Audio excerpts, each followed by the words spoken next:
امام شافعی وہیں بیٹھ گئے، کہنے لگے آتے جاؤ لیتے جاؤ، آتے جاؤ لیتے جاؤ۔ بانٹنا شروع کیا تو سب بانٹ دیا، ایک درہم بھی اپنے پاس نہیں رکھا۔ یہ امام شافعی سخاوت میں ایسے دریا دل تھے، کیا کہنے، دنیا کی محبت چھو کے بھی نہیں گئی۔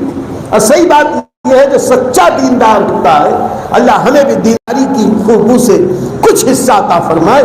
امام شافعی اور مجتہدین کے اخلاص کا ایک شمع بھی مل جائے، چھینٹا بھی مل جائے تو سمجھو ہماری نجات کے لیے کافی ہو جائے۔ تو امام شافعی کی تو بہت ساری باتیں ہیں، عقل اتنی تھی میں ایک واقعہ بتاؤں۔ امام شافعی کی والدہ بھی بڑی دیانتدار تھی، بڑی دیانتدار، اتنی دیانتدار کہ بہت سارے لوگ اپنی امانتیں لاتے۔ ایک بار دو صاحبان آئے اور ایک صندوق دیا کہ اس کے اندر بہت قیمتی سامان ہے، آپ امانت رکھے، اس کو سنبھال کے رکھے، ہم دونوں دے رہے ہیں، ہم دونوں کا ہے، ہم جب آئیں گے تو دے دینا۔ امام شافعی رحمۃ اللہ تعالیٰ علیہ کی والدہ نے رکھ لیا۔ دنوں کے بعد ان میں سے ایک آیا، آ کے اس نے آواز دی۔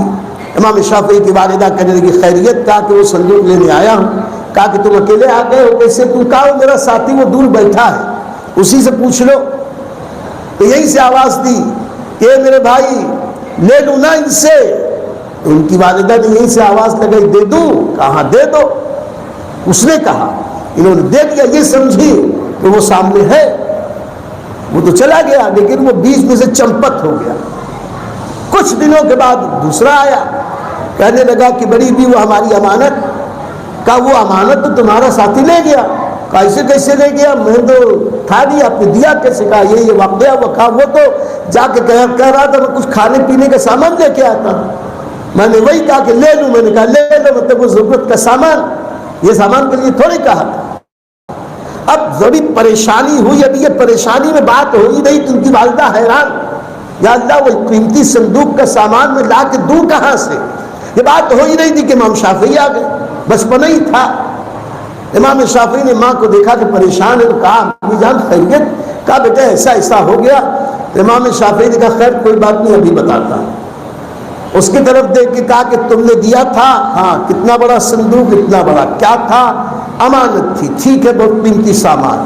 کیا کہہ کے دیا تھا؟ کہا تھا یہ کہہ کے دیا تھا ہم دونوں دے رہے ہیں، جب تک دونوں نہ ہو دینا نہیں۔ امام شافعی نے کہا کہ تمہارا سامان تم کو مل جائے گا، وعدے کے مطابق جاؤ، تم اپنے ساتھی کو لے کے آؤ، تمہارا سامان دے دو۔ اب نہ من تیل ہوگا، نہ بہنا جائے گی۔ یہ ہے امام شافعی کی عقل شعور کا عالم، یہ ان کی فراست کا عالم۔ یہ ایک بار امام شافعی اپنے استاذ معظم امام محمد کے ساتھ حرم شریف میں بیٹھے تھے، وہاں سے ایک شخص گزرا تو دونوں استاد شاگرد کی بات ہونے لگی تو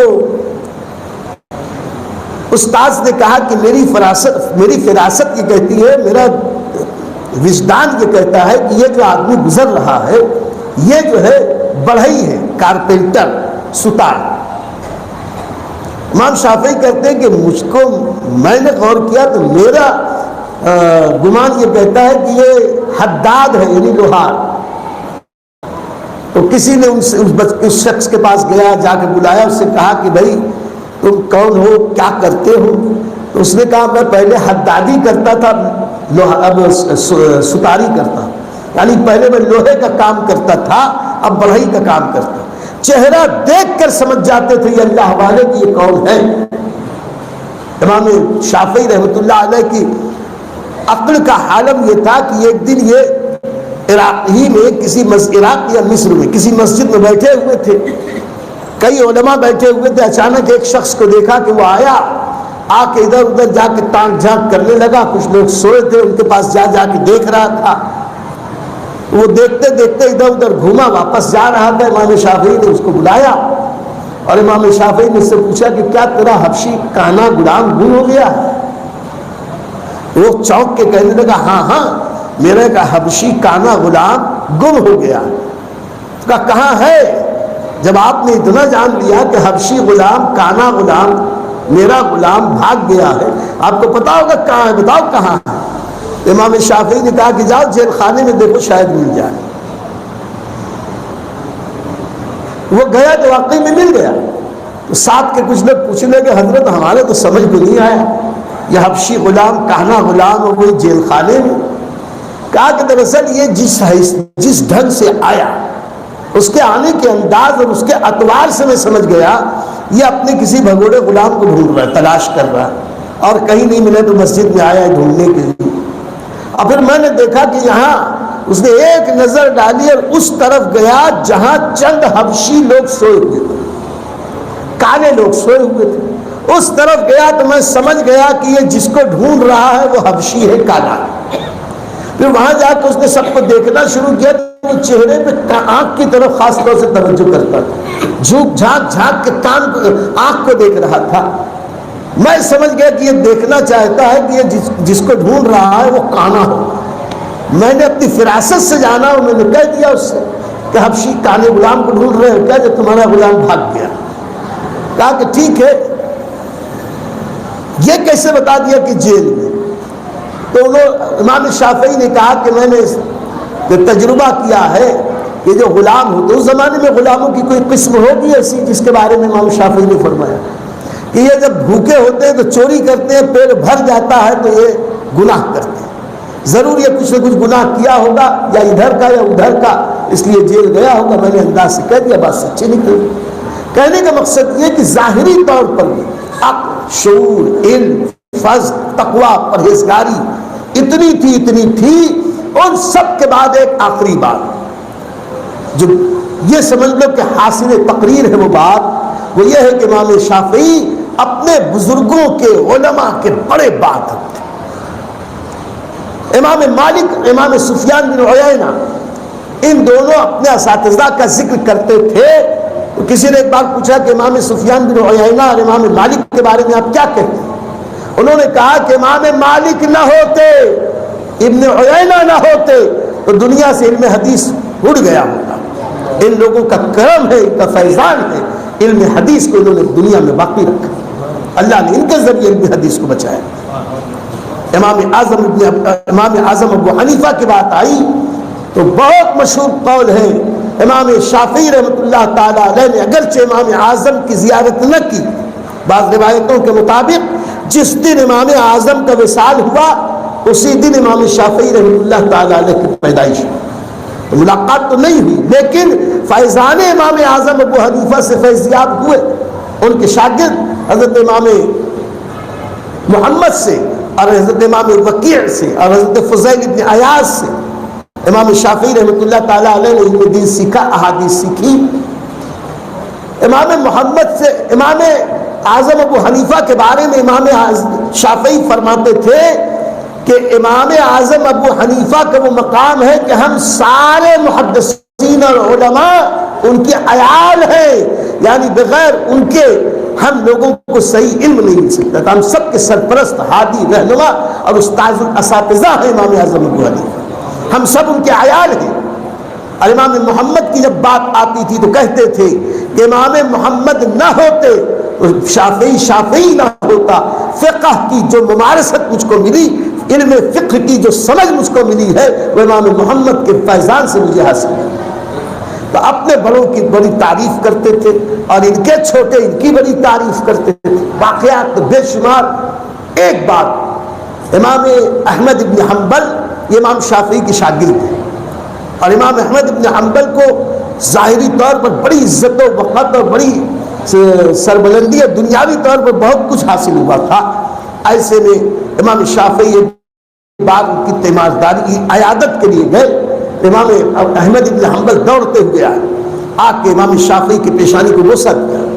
جب وہ جانے لگے تو امام احمد ابن حنبل باہر تک آئے، اور جب خچر پر امام شافعی جلوہ فرما ہونے لگے تو خچر کی رکاب امام احمد ابن حنبل جن سے بڑے بڑے شہنشاہ بھی کانپے ڈرے لحاظ کرے، وہ ان کی رکاب تھامے ہوئے، اس پر امام شافعی نے قدم رکھے اور خچر پہ سوار ہوئے۔ اپنے وقت کے بہت بڑے محدث حضرت امام یحییٰ ابن معین کو یہ خبر لگی، جو امام شافعی کو ابھی کما حقہ جانتے نہ تھے۔ ان کو کسی نے کہا کہ امام احمد ابن حنبل نے، وہ محمد ابن ادریس آئے تھے، ان کو چھوڑنے کے لیے باہر تک آئے اور ان کی خچر کی رکاب تھامی اور ان کی بڑی تعظیم و توقیر کی، تو امام یحییٰ بن معین نے ملاقات کے وقت امام احمد ابن حنبل سے کہا کہ اے احمد، تم نے بلا وجہ ایک نووارد عالم کے رکاب کو تھاما اور تمہارا یہ مقام، تم نے ایسا رکاب تھاما؟ تو پلٹ کے کہتے امام احمد ابن حنبل، اگر دوسری طرف کی رکاب تم تھامے ہوتے تو تم کو بھی وہ فیضان ملتا جو مجھ کو احمد کو ملا۔ اور اس کے بعد کہا کہ سنو، امام شافعی وہ امام ہے کہ اگر کسی کو علم کی بو محسوس، علم کی چاشنی چاہیے، علم کی بو ملنی ہو، جب تک وہ امام شافعی کے خچر کی دم نہ سونگھے گا اس وقت تک اس کو علم کی لذت نہیں مل سکتی۔ یہ صرف کہیں سمجھانے کی بات تھی، امام شافعی کا وہ مقام ہے۔ اسی لیے بعض علماء نے، بہت سارے محدثین نے، خود امام شافعی نے کہا تھا کہ آنے والے دور میں ہر عالم کے اوپر احسان ہوگا امام محمد ابن ادریس شافعی کا۔ ان کے بیٹوں نے کہا کہ ابا جان آپ بہت ان کی عزت کرتے، بہت عزت کرتے ہیں، ہم نے دیکھا آپ ہر وقت دعا کرتے تو امام شافعی کے لیے بھی دعا کرتے ہیں۔ تو فرمایا امام احمد ابن حنبل نے، ایک روایت میں 40 سال، ایک روایت میں 35 سال، کہا کہ 35 سال ہو گئے یا 40 سال ہو گئے، کوئی نماز ایسی نہیں کہ جس نماز کے بعد میں جب دعا کے لیے ہاتھ اٹھاتا ہوں تو اپنے سے پہلے میں اپنے استاد امام شافعی کے لیے دعا کرتا ہوں۔ یہ مقام ہے امام محمد ابن ادریس شافعی کا۔ 54 سال کی عمر میں مصر میں ان کا وصال پاک ہوا، ان کا مزار پاک مرجع انام ہے، فیض یابی کے بہت بڑا مرکز ہے۔ کل تک امام شافعی رحمۃ اللہ تعالیٰ علیہ جب ظاہری حیات میں تھے، علم کا فیضان بانٹ رہے تھے، سینکڑوں کتابیں لکھی، اس کے ذریعے علم کا فیضان چلا۔ اور سن لو، تم عرس کرو امام شافعی کا، امام شافعی کو اس کی حاجت نہیں۔ تم یہ سمجھتے ہو کہ عرس کر کے، لنگر کر کے امام شافعی کے مقلد ہونے کا حق ادا کرو گے؟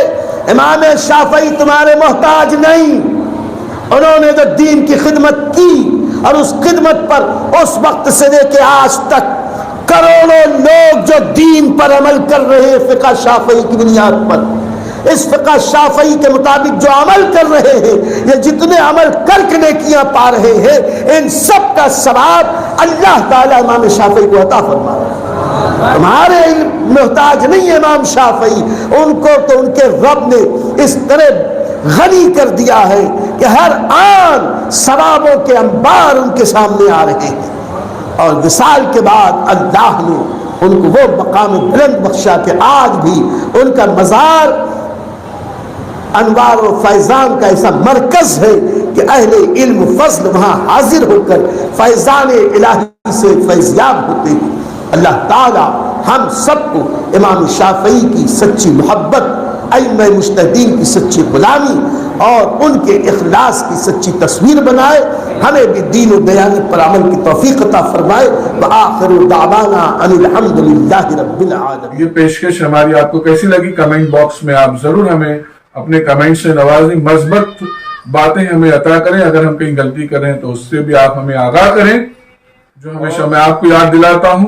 اب بھی آپ توجہ فرمائیں، نوازش ہوگی آپ معمار ملت چینل کو سبسکرائب کریں اور لائک کریں۔ لائک کرنے سے ناظرین یہ ہوتا ہے کہ یوٹیوب چینل اس کلپ کو، اس ویڈیو کو دوسرے ویورز تک فارورڈ کرتا ہے، تو لائک کریں گے تو ایک اچھی بات ہم دوسرے تک پہنچانے کا نیک کام کریں گے، اور معمار ملت چینل کو بھی گروتھ گزارش ہے، سبسکرائب ضرور کریں اور لائک بھی ضرور کریں، اور ہو سکے تو شیئر بھی کریں۔